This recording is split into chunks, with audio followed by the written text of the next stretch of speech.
Admiral Zephyr Ka clicked his mandibles in what passed for laughter among the Celestial Council. The holographic display before him showed the newest addition to the Galactic Fleet, a collection of human warships that looked like floating scrapyards compared to the sleek, crystalline vessels of the older civilizations. "Look at these contraptions," he buzzed to his aide, a four-armed Nexari diplomat. "No unified design philosophy, no elegant curves. They appear to be constructed from salvaged mining equipment." The aide's chrome-plated head tilted thoughtfully. "The humans have been spacefaring for barely 2 centuries, Admiral. Perhaps we should not judge." 2 centuries. Zephyr Ka's wings fluttered with amusement. "My people have been sailing the void for 40,000 years. These newcomers attach projectile weapons to their hulls like barnacles. Where is the sophistication? Where are the plasma cascades, the quantum disruptors?" Across the galaxy, similar conversations echoed through the halls of ancient powers. The ethereal luminari spoke in crystalline chimes about the humans' crude kinetic weapons. The silicon-based architects transmitted equations proving the mathematical inferiority of human ship designs.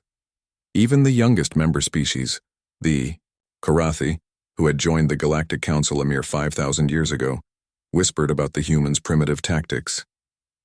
The mockery reached its peak during the first battle of Kepler 442b, where human forces first engaged alongside the established galactic powers against the Devourers, a mechanical swarm that had been consuming star systems on the galaxy's rim for millennia.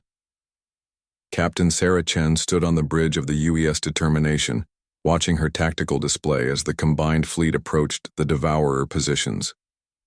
The alien vessels around her moved in perfect formations, thousands of ships arranging themselves in geometric patterns that would have made mathematicians weep with their beauty.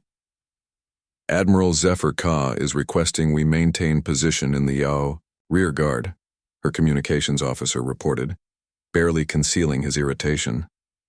Sarah's jaw tightened. The rear guard, where the inexperienced humans could watch their betters demonstrate proper warfare. Around her, the crew exchanged glances. They'd trained for this their entire careers, only to be relegated to cleanup duty.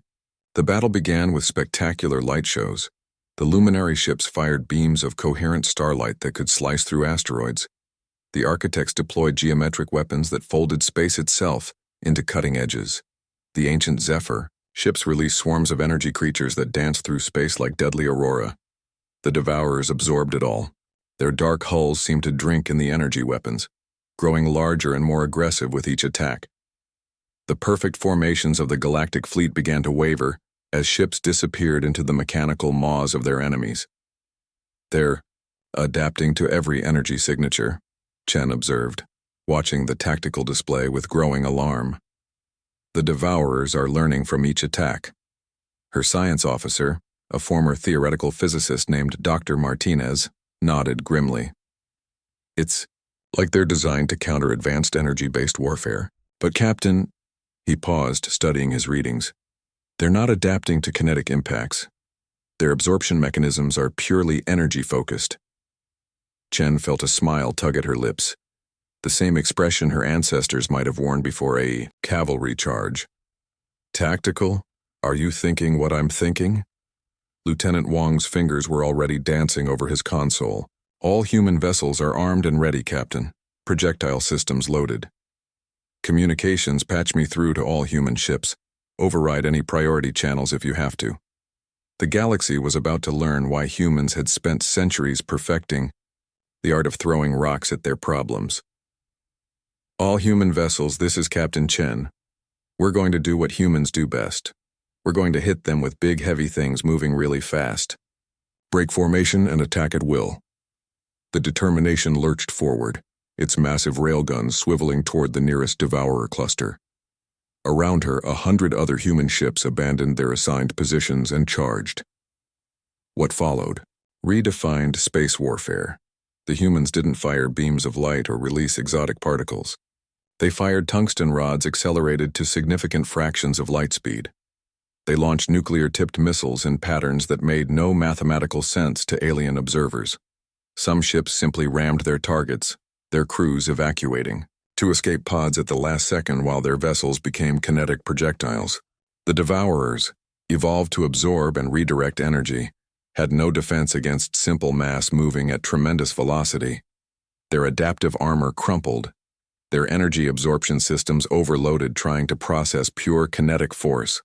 For the first time in millennia, the mechanical swarm began to retreat.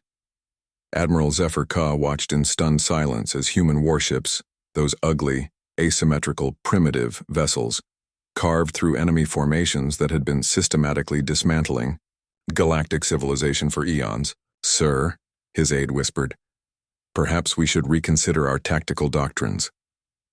In the aftermath, as the combined fleet regrouped around the liberated system, the tone of galactic discourse shifted. The elegant alien vessels that had survived began requesting tactical consultations with human captains. The Luminari started retrofitting their ships with kinetic weapons. The architects began designing new hull configurations inspired by human inefficiency. Captain Chen found herself surrounded by alien diplomats wanting to understand human military thinking. She tried to explain concepts like overwhelming firepower, acceptable losses, and if it's stupid but it works, it's not stupid. But the real revelation came during the debriefing, when Dr. Martinez presented his analysis to the combined fleet command. Every galactic civilization developed along similar lines, he explained to the assembled admirals and entity commanders. You all achieved energy mastery early in your development, so your warfare evolved around manipulating fundamental forces. But humans? We spent millennia fighting each other with rocks, then metal, then explosives. We learned to make things, hit other things really, really hard before we ever learned to split an atom. Admiral Zephyr Ka's translator struggled with the concept of primitive tactics being strategically superior. But the battle results spoke for themselves. The galaxy had spent 40,000 years perfecting the art of elegant warfare, and, in doing so, had forgotten the simple brutality that had once driven them to the stars. The humans, blessed with their backwards approach to conflict, had retained something the rest of the galaxy had evolved beyond: the willingness to hit problems with bigger and bigger hammers until the problems went away. As news of the victory spread, a new phrase entered galactic common language, roughly translating to human tactics, meaning any solution that was simultaneously crude, effective, and absolutely devastating to anyone who underestimated it.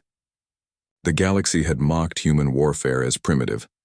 Now they were learning to be primitive again, and the Devourers, faced with an entire galaxy rediscovering the lost art of hitting things with other things, began their retreat to whatever dark corner of space had spawned them.